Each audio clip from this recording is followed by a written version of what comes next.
Dublin was definitely the most fun and unusual because the people there are just, yeah, a bit different but really warm and really funny. So that was a great trip.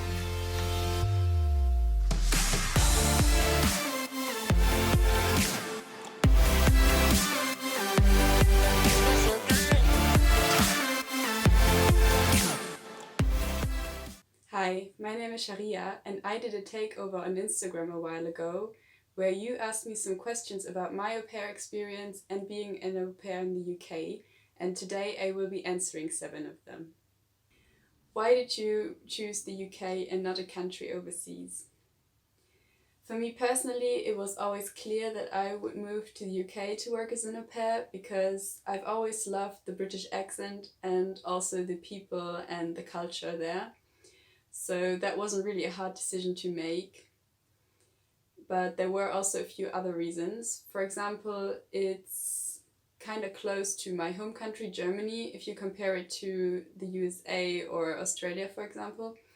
And so the travel costs weren't that high, so it was really affordable for me to move to the UK.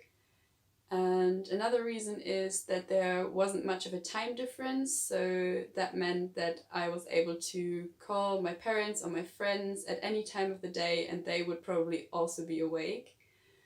And then another reason was because for me it was still very easy to organize my stay there because I went before Brexit happened. And that means I didn't have to apply for a visa and I didn't have to get any new insurances because my family's insurances covered my stay in the UK because it was still part of the EU. And yeah, that was really easy for me to organize and definitely also a reason why I went to the UK. How much did it cost you to become an au pair? Now, this depends. If you go through an organization like AuPairWorld, the matching phase and the whole finding a family process is free. But I went with an agency, which meant that I had to pay 300 euros for program costs. And on top of that, I had to pay for my flights and travel costs in general.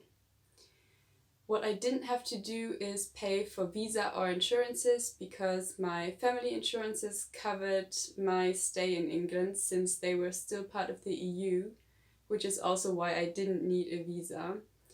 But those things changed lately, so you can go onto AuPairWorld's website and find out all about how it works now that the UK isn't part of the EU anymore. Did you do housekeeping? Now, I didn't really have to clean because there was a lovely lady that came round on Thursdays that cleaned the whole house. However, I was responsible for keeping my room, the children's rooms, and the living space tidy, but I think that comes with a job. Then, additionally, I had to do ironing and laundry, but I didn't really mind, so that was fine with me. And I also was the one responsible for cooking a hot meal every day. So I was preparing the food for the whole family, but I kind of enjoy cooking, so that was also not a problem for me. How did you plan so many trips on a budget? If you're planning to move to the UK, I can highly recommend you buying a rail card. I got the rail card 16 to 25, which always gave me a discount on my train tickets. I think the discount was a third of the price, and the rail card only costs about 30 to 35 quid a year. So yeah, that really saved me so much money, and I can only recommend you getting the same thing. Then I can only recommend you to plan your trips in advance because that means that train tickets or bus prices or also the places to stay are way cheaper than going on a trip spontaneously. You can always have luck if you go spontaneously, but yeah, normally it's just way cheaper to plan in advance. My friends and I, we usually stayed in an Airbnb because that was just cheaper than staying at a hotel. I think that hostels are also a cheap way to spend the night somewhere, but for us, we always like to have our own space, and Airbnbs were just the perfect, the perfect place to stay for us. Then we usually went to the supermarket and got food there, so we didn't really eat out every day and every meal. And that saved us a lot of money, especially because in the UK you can get a so-called meal deal where you only pay about £3 and you get a drink, a sandwich, and a snack. And that was just our go-to lunch every time we went on our trips. And yeah, so you can have a nice picnic in a park or something if the weather's nice, and you will also save some money.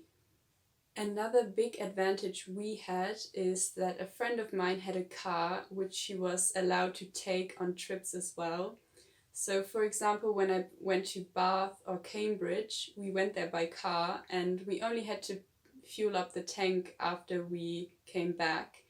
And so I think we only paid £6 each for our trip to Bath concerning like travel costs, because we were 5 people and 1 car, and yeah, a train ticket would have been like 3 or 4 or even 5 times the price. So if you have the opportunity to go by car, that is always the cheapest option. Was it easy to feel like you fit in with your host family? I have to admit that in the beginning it was kind of difficult because I was in a completely new surrounding and I didn't really know my host family that well yet. And I also didn't really have any au pair friends yet whom I could share my experiences with and who would understand. But the more I've gotten into my routine and the more I've gotten to know my host family, the more I started to feel like a real family member. And in the end, we spent the most incredible year together, and I'm forever grateful for my experiences.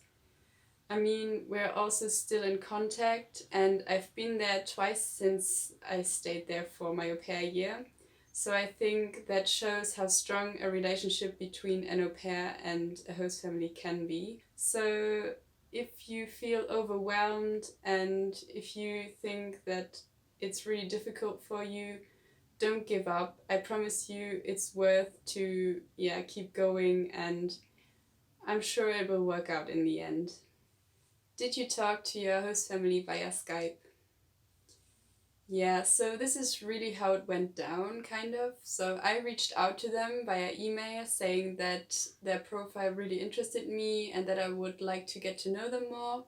And then shortly after I got a reply saying that they would like to Skype with me to get to know me a bit better. And after our first Skype call, which went really well, they offered me to Skype with their current au pair, so I did that. And she answered some of my questions and she was also really lovely. And yeah, after that we Skyped one more time just to get to know each other even more and to talk about a few things. And I remember receiving an email like 10 minutes after our second Skype call asking whether I wanted to be their au pair. And I remember just being so happy because they were always my favorite family out of the families I was in contact with. They were also the first family I was in contact with, by the way. And yeah, so I was just really relieved how smoothly my matching process went, and it couldn't have gone any better, to be honest. What was your favorite city? Now, this is a really hard question because I loved every trip I went on, but if you just want to know the favorite city, I think Dublin was definitely the most fun and unusual because the people there are just a bit different but really warm and really funny, so that was a great trip. But I think I have to go with the classic answer, London, because the city is just so diverse and the people are so interesting, and it's just such a multicultural city as well. And I mean, I've been there like 100 times or something, and I haven't even seen everything there is to explore. So as you might notice, London is a city that never gets boring and I can't get enough of it. those were the 7 questions. I hope I was able to answer all of them. And I hope you enjoyed this video, and I will see you in the next one. Bye!